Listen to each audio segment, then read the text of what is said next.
You never know how much time you have. For me, that stopped being an idea and became reality on August 22nd, 2021. The doctors put me on a ventilator and told my wife to call hospice so she could prepare for the day they planned to pull the plug. 6 weeks later, I woke up to an entirely different reality. I could not walk, I could not talk, I could not even lift my own arm. And I woke up realizing something else. I had not made the right preparations for my family. The plans I thought were pretty good fell through when it mattered most. That is why Fiduciary Alchemy welcomes voices that would have warned me about the holes in my plans. My hope is that you live a long and prosperous life, but I also hope you make better plans than I did. So tune in, take notes, and stay with us through the end when Bluesman Grindle and the Compliance Choir bring a word of caution.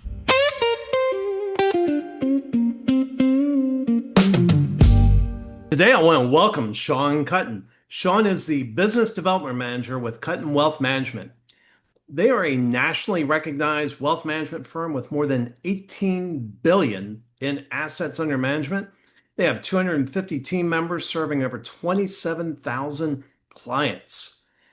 And, this is just an amazing scale that I don't see very often.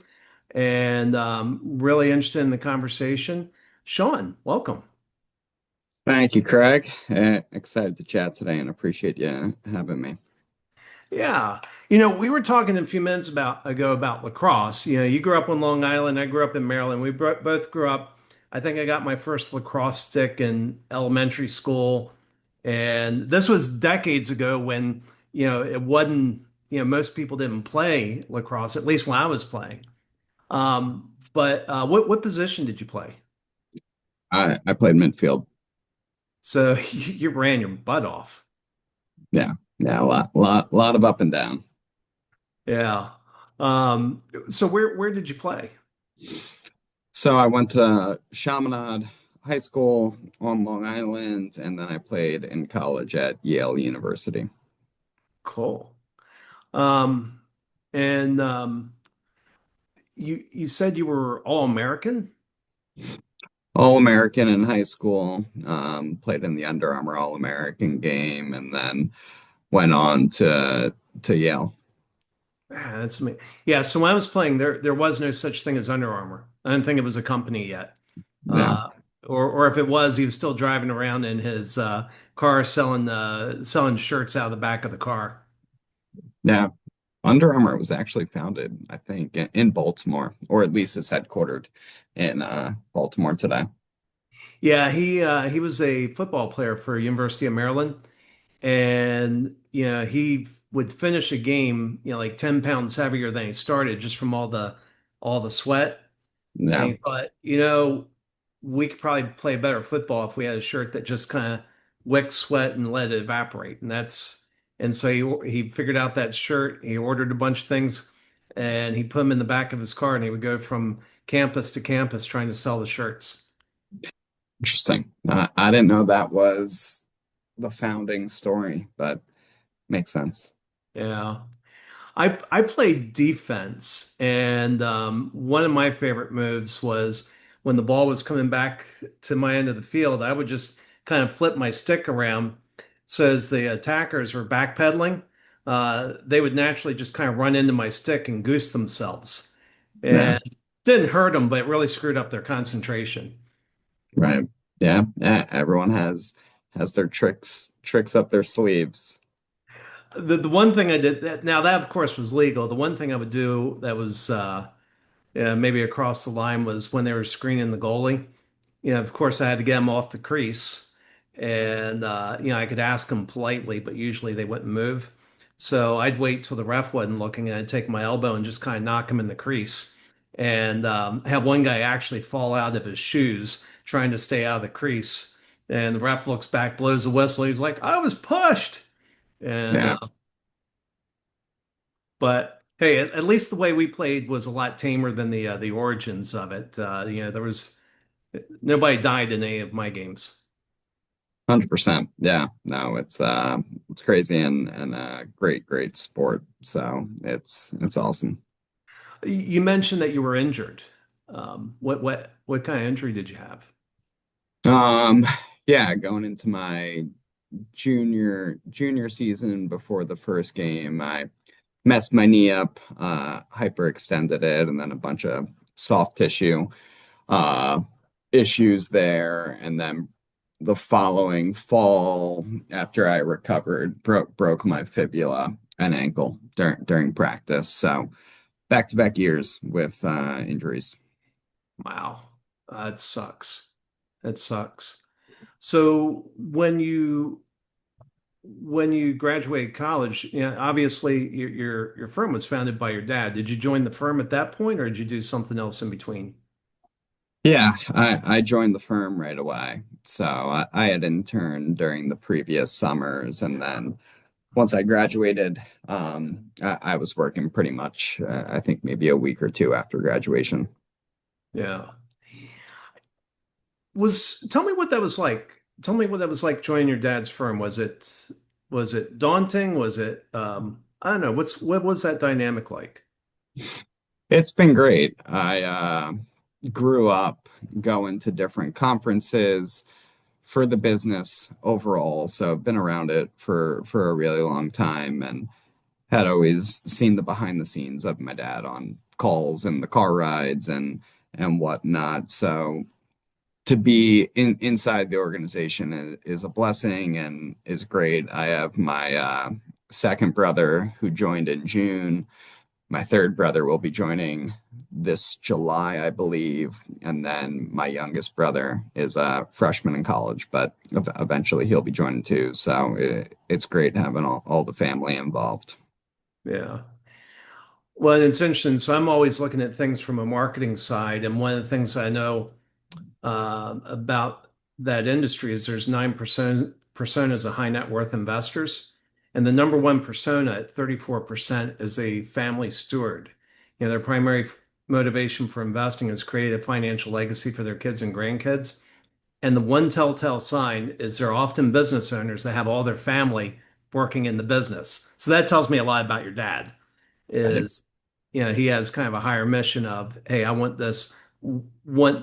what this to go on many generations, create multi-generational wealth. Without a doubt. Yeah, my dad has worked really, really hard for the past 30 plus years building the organization. And it's really special that my brothers and I are able to have the opportunity to join and hopefully continue the legacy as well. You know, that's something, my dad had a business when I was growing up, and his perspective was he didn't hire family because it created complications. Different perspective. By the way, he wasn't a family steward. He was a persona called an independent, which, or not independent, but a accumulator, which Warren Buffett is. And, it's none of Warren Buffett's kids are in his business. Um, but the thing that raises for me is one of the reasons my dad passed that concern down to me. I won't hire family. Part of the reason is if you're in business together, you inevitably have conflict. And I don't want to screw up Thanksgiving dinner, but folks like your dad and yourselves, your brothers, have figured this out. How do you manage that?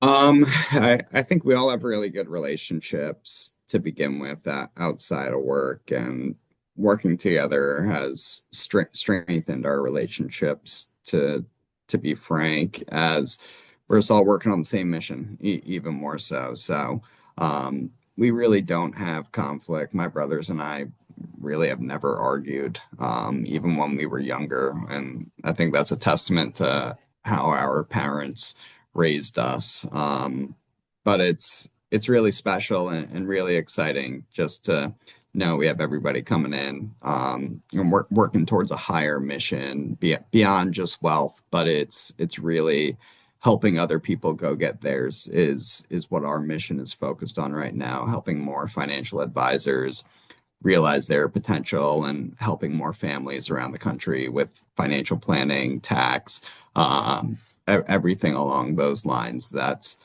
kind of the higher calling that we're really focused on right now.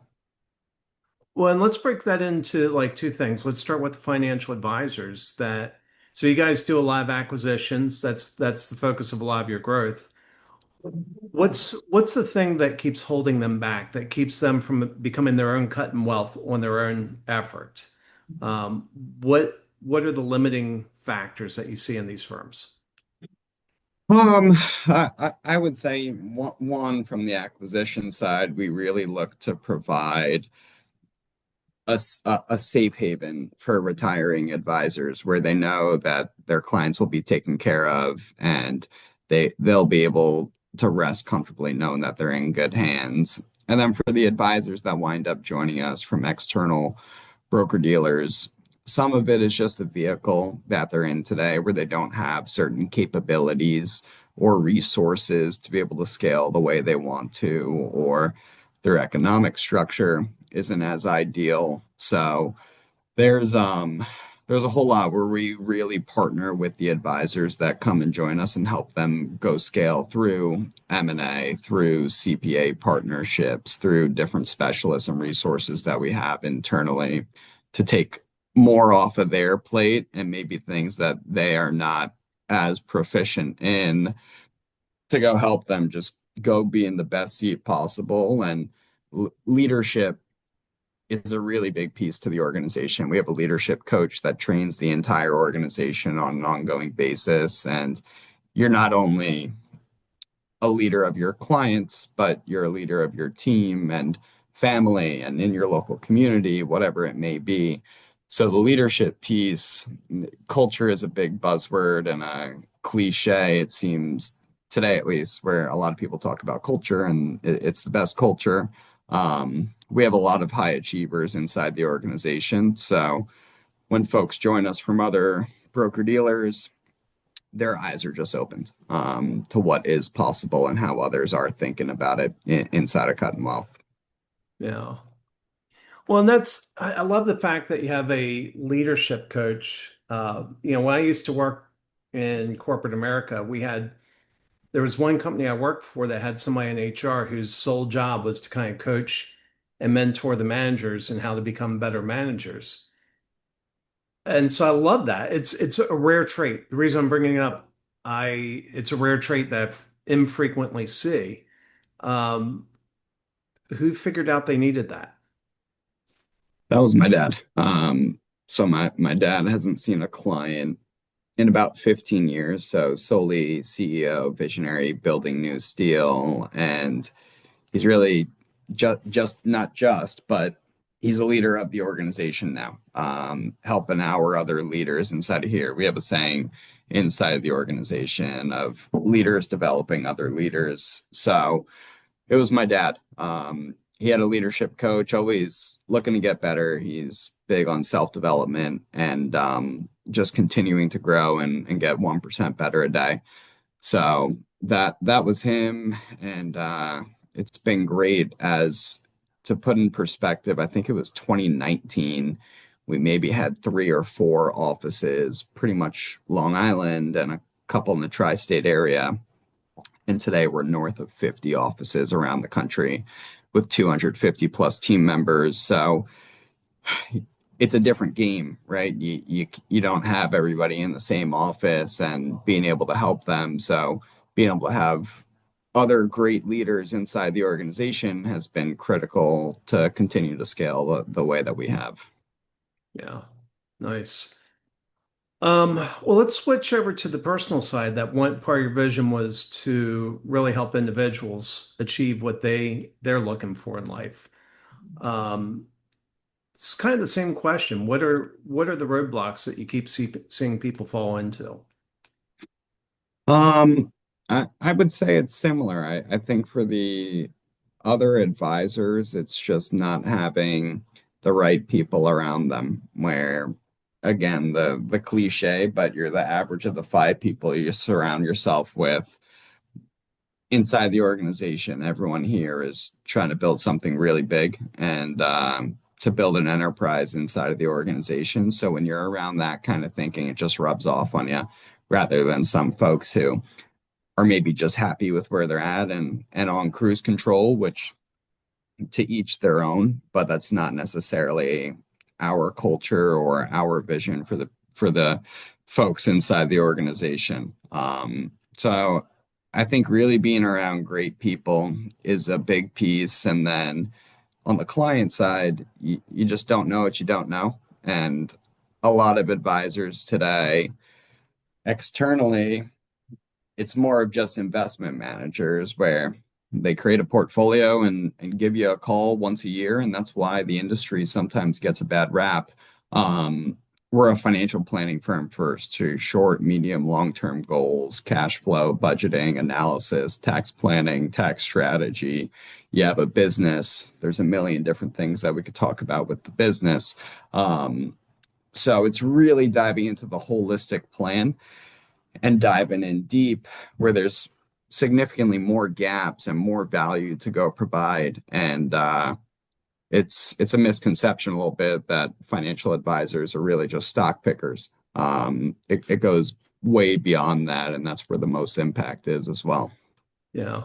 So do you guys put together blends of stocks or do you do more funds or what type of what's kind of the portfolio of investing that you guys provide for folks?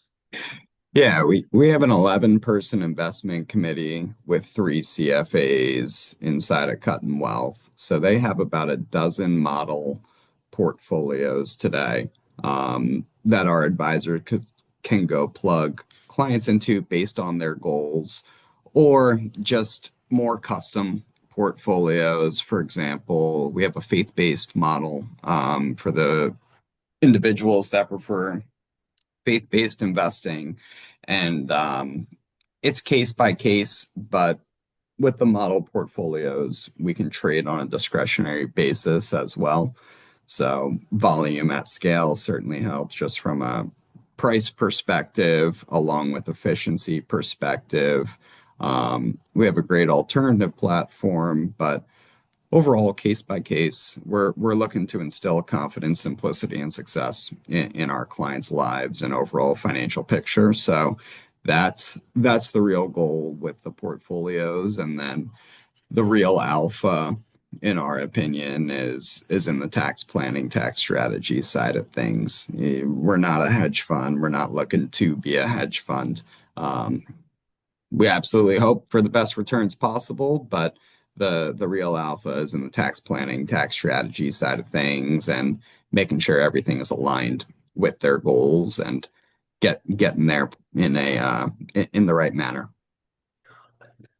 Now, I believe everybody out there wants to pay less taxes, but I'm not convinced everybody out there understands the multiplicative effect behind that.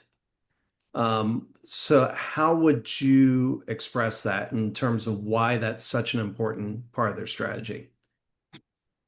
It's important just because as we go up, it's inside of the net worth game or whatever it may be. No one really wants to pay more in taxes. So if we could find a few ways that make sense for everybody to maybe whether it's a 1031 exchange and that's not related to your portfolio, but being able to go put more cash down on another property that turns into a better investment that maybe gets passed down to the next generation or just different strategies. We do a lot of work with accounting firms. We actually own three accounting firms and are minority partners inside of it.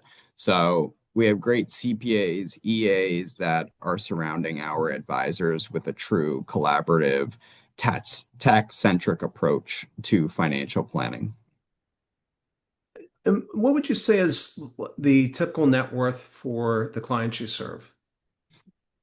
It's all over the place. We really look to help if someone wants service and needs service, we're happy to work with them. So we have different divisions inside of the organization. The average client, the typical client falls anywhere between 500,000 to 5 million in investable assets. Then we have the 5 million plus, which is the fastest growing part of the organization. And then we actually have a 500,000 and below division too. So someone wants service, we're happy to help them and look to go make an impact on their finances. Yeah. A couple of minutes ago, you mentioned that you have faith-based portfolios. Can you help me understand those? Yeah, so those are directly tied to different holdings that align with the religion. So it's comprised of different holdings that really are in alignment with what they are looking to do. So there's do's and don'ts with certain faiths, and those portfolios are in conjunction with that. What faiths do you feel like, what faiths do you have products for? Um, I don't know the depths. I know Christianity is one. There may be a Judaism one as well, but I know there is a Christian one. I don't know how many different faith-based ones there are. Um, but our investment committee can also create other portfolios that are more custom if there's other faiths or just different wants and needs. So there's nothing really off limits as long as it's in the best interest of the client ultimately. So, like one thing that comes to mind for Jewish is I think they have this concept of surety, how loans are handled. Is that like something that's factored into the portfolio? Definitely can be.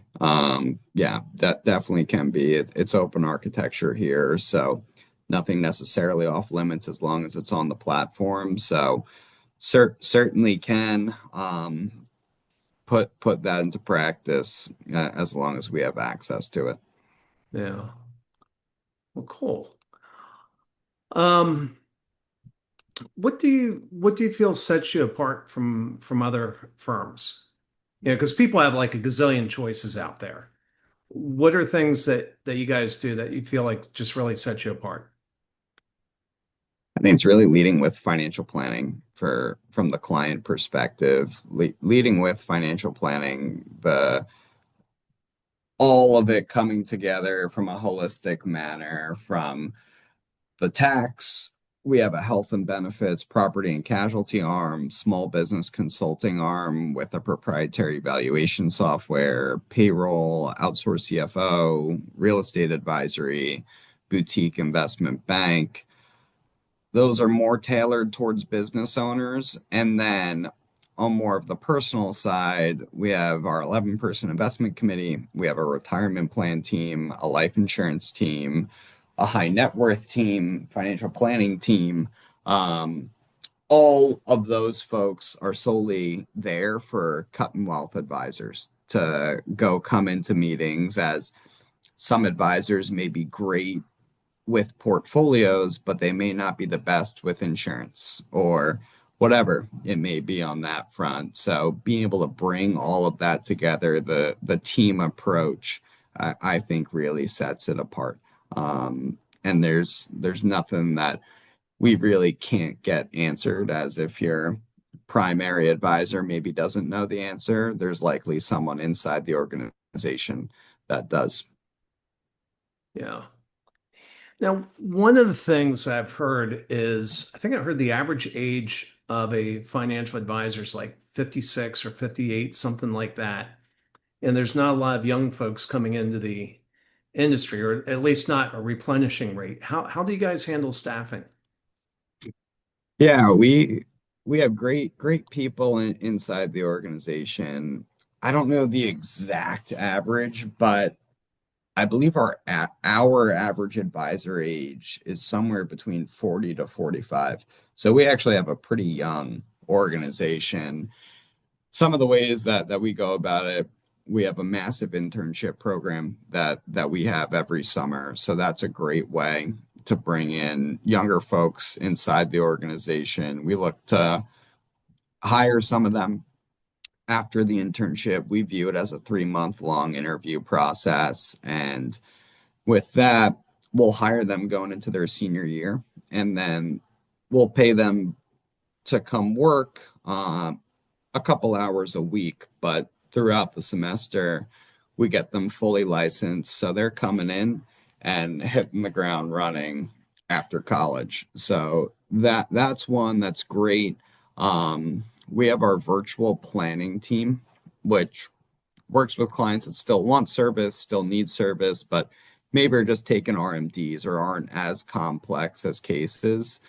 We put a lot of our younger advisors there to kind of get their feet wet, getting used to working with clients. And it's a great training ground to get them up and running. And then we have, I believe it's a 53-step process from getting licensed to getting the green light to be client facing. So a whole curriculum built to really train our next generation up to be ready to go. So we have a strong process in place for sure. You know what that reminds me of is there's a few folks in the HVAC industry that have been addressing the talent issue by opening up their own HVAC schools. There was one that was in Charlotte, North Carolina. They actually wouldn't hire you if you'd worked for one of their competitors. You had to go through their school, and they actually paid folks to go through school. They were making 80K going through HVAC school, and then pretty quick coming out of that, they were making six figures as a HVAC tech. Yeah. They got acquired by PE, and who knows what's going on there now. They've probably shut down the school or started charging them tuition or something. But there's another big HVAC company in Missouri, who in St. Louis, who's doing the same thing. So I think that's really wise. I think for any business out there, you got to be asking who are going to be my main producers 10 years from now, and how do I start developing them today? 100%. Yeah. Being having young talent is fantastic and being able to have them along for a fair period of time certainly just helps the organization can continue to scale and grow. Yeah. Um, what about tech? I mean, so AI is shaking up a lot of industries. How do you see that impacting your world?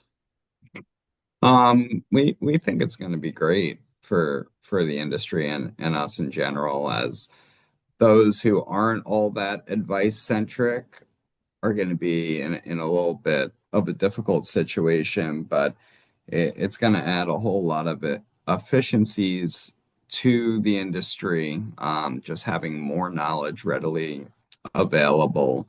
And then the real alpha there is going to be more in that planning aspects and the emotional side of things where there's the BFA designation that a lot of our advisors have, and the leadership coach organization that we work with actually created it, and essentially why people think about money the way they do and why they do with it what they do. So I think that's even more so where it'll continue to head, and if we could have even better portfolios by leveraging it, even better.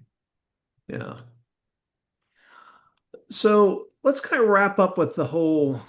Um, I think one of the questions that a lot of people have is once they've scaled the mountain and look back, what should their attitude be? And, ultimately, yeah, it takes a lot of hard work and effort to scale the mountain, but I don't know. I've seen some people reach the top and they haven't seemed very grateful. They haven't seemed very nice. What are your thoughts? I think it takes a certain person to be able to achieve really great things and uncommon things, as it's a different mindset sometimes. But I know my dad has gone through tremendous growth and has just changed his overall outlook and mindset as the first 20 years of building the business. It was hardcore leadership, I would say, and today it's much more of a servant leader than anything else, and going back helping others go get theirs. So I think that's it. I think it's having the gratitude and the expectations for others as the founder or the people who are kind of at the top. You can't expect everybody inside the organization to have a similar mindset and goals, as everyone has different wants and needs. And being able to bring the best out of them and help them go get what they're ultimately hoping to do. We have every team member go through what we call a Woody Woofie, which stands for what do you want for yourself? And that just helps us get more clarity on, hey, is your biggest goal to go make a bunch of money, or is it more so work-life balance or community purpose, whatever it may be. Really having that alignment helps us then go be able to lead the individuals inside the organization. Yeah. Well, Sean, this has been amazing. Appreciate you coming on Fiduciary Alchemy. How can folks reach you, and how can folks that maybe are looking for a change in their advisory, how can they reach your firm? LinkedIn totally works. Email totally works, which is on the website. But just Googling Kuttin Wealth Management, there's a consultation link that'll take you right to it to schedule some time with an advisor. Yeah. Well, thanks again for coming on Fiduciary Alchemy. Absolutely. Thank you, Craig. Thank you for tuning in to Fiduciary Alchemy, the coolest financial podcast you're likely to find. We go looking for voices like the one you just heard because I want you to dodge the mistakes that I made and learn it without the coma, without the drama, without nearly paying the man. I don't know why I lived when so many others died. That part's still a mystery. Now some folks ask, Craig, what is it you do? Well, I'm telling you now, that's no mystery at all.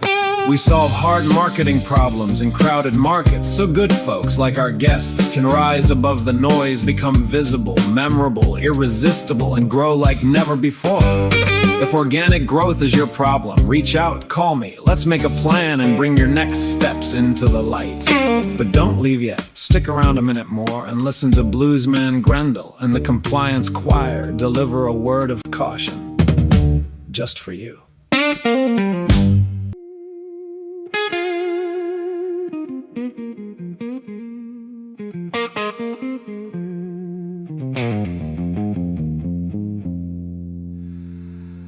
This podcast is for information, education, that is all. It is not financial, tax, or legal advice to guide your call. Nothing here's an offer, nothing here's a buy or sell. No recommendation, no solicitation. I'm saying it plain and well. Plain and well. Plain and well.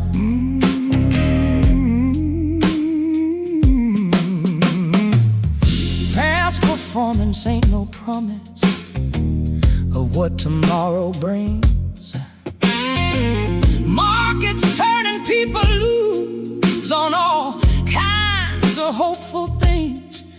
Every investment carries risk. Principal can fade away. What works for one won't fit us all.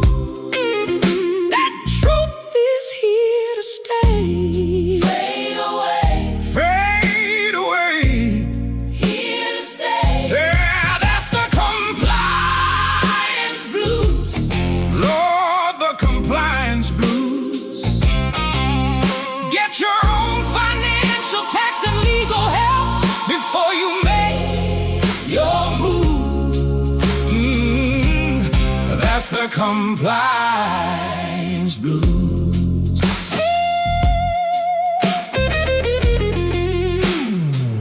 Oh, yeah. Your situation's yours alone. Your needs are not the same. Different facts and different goals can change the whole damn game. So talk to somebody qualified before you choose your road. Because the weight of every money move is your own load to hold. Your own road. Your own load. Your own load. Ah,